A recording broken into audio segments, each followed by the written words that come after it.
തിരുവനന്തപുരം നഗരസഭയിലെ 20 BJP കൗൺസിലർമാരുടെ സത്യപ്രതിജ്ഞ ഹൈക്കോടതി അസാധുവാക്കി. കൗൺസിലർമാർ സത്യപ്രതിജ്ഞാ ചടങ്ങിൽ ചട്ടം ലംഘിച്ചെന്നും 4 ആഴ്ചയ്ക്കകം വീണ്ടും സത്യപ്രതിജ്ഞ ചെയ്യണമെന്നുമാണ് ഹൈക്കോടതി ഉത്തരവിട്ടിരിക്കുന്നത്.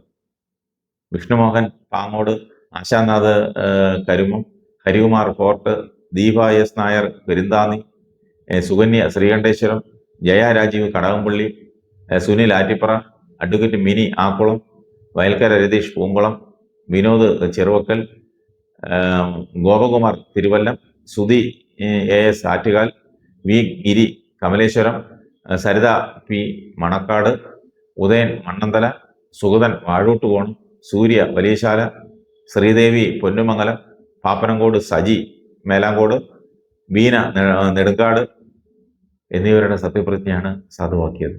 CPM കൗൺസിലർ SP ദീപക്കാണ് ഇത് സംബന്ധിച്ച പരാതിയുമായി ഹൈക്കോടതിയെ സമീപിച്ചത്. നിശ്ചിത സമയത്തിനുള്ളിൽ നിയമപരമായി പ്രതിജ്ഞ ചെയ്യാൻ എതിർകക്ഷികളായ അംഗങ്ങളോട് നിർദ്ദേശിക്കണമെന്നും അതുവരെ ഇവരെ കൗൺസിലിൽ നിന്നും വിലക്കണമെന്നുമാണ് ഹർജിയിലെ ആവശ്യം. അധ്യക്ഷ തെരഞ്ഞെടുപ്പിൽ ഇവർ വോട്ട് ചെയ്തതും ചോദ്യം ചെയ്തിട്ടുണ്ട്. അയ്യപ്പൻ, കാവിലമ്മ, ആറ്റുകാലമ്മ, ഭാരതാംബ, ശ്രീ പത്മനാഭൻ, ഗുരുദേവൻ, ബലിദാനികൾ തുടങ്ങിയവരുടെയൊക്കെ പേരിലായിരുന്നു BJP കൗൺസിലർമാർ സത്യപ്രതിജ്ഞ ചെയ്തത്. ഇത് കേരള മുനിസിപ്പാലിറ്റി നിയമത്തിലെ 143 വ്യവസ്ഥയുടെ ലംഘനമാണ്. അതാണ് ഹർജിയിലെ വാദം. നിയമപ്രകാരം ദൈവനാമത്തിലോ ദൃഢപ്രതിജ്ഞയോ മാത്രമാണ് അനുവദിച്ചിട്ടുള്ളത്. BJP കൗൺസിലർമാർ ദൈവങ്ങളുടെ പേര് പറഞ്ഞ് സത്യപ്രതിജ്ഞ ചെയ്തതിലെ ചട്ടലംഘനം അത് സത്യപ്രതിജ്ഞ കഴിഞ്ഞ് ദീപക് ചൂണ്ടിക്കാട്ടിയത് തർക്കത്തിനിടയാക്കിയിരുന്നു. അത് കഴിഞ്ഞുള്ള വോട്ടെടുപ്പിലും. എന്നാൽ സത്യപ്രതിജ്ഞയ്ക്ക് മുൻപ് ഇക്കാര്യം ഉന്നയിക്കണമെന്നായിരുന്നു കളക്ടർ അനുകുമാരി പ്രതികരിച്ചത്. ഇതിനെ കയ്യടിയോടെയാണ് കളക്ടർ അനുകുമാരിയുടെ വാക്കുകൾ BJP അംഗങ്ങൾ സ്വീകരിച്ചത്.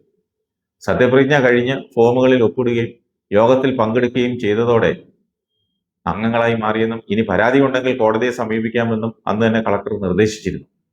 പിന്നാലെയാണ് ദീപക് ഹൈക്കോടതിയെ സമീപിച്ചത്. ഹർജിക്ക് പിന്നിലെ 20 കൗൺസിലർമാരിൽ നിന്ന് ഹൈക്കോടതി വിശദീകരണം തേടിയിരുന്നു.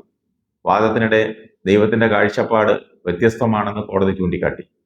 ജീവിച്ചിരിക്കുന്ന വ്യക്തികളെയോ ഗുരുക്കന്മാരെയോ ആൾദൈവങ്ങളെയോ ആരാധിക്കുന്നവരുണ്ട്.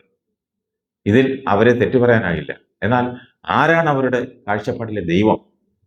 ആൾദൈവങ്ങളുടെയും മറ്റും പേരിൽ പ്രതിജ്ഞ എടുക്കുന്നത് നിയമപരമായി നിലനിൽക്കുമോ? തുടങ്ങിയ കാര്യങ്ങളൊക്കെ വിശദമായി പരിശോധിക്കേണ്ടതുണ്ടെന്നുമാണ് കോടതി വ്യക്തമാക്കിയത്. എന്നാൽ വാദം പൂർത്തിയാക്കിയപ്പോൾ സത്യപ്രതിജ്ഞ ഹൈക്കോടതി അസാധുവാക്കി.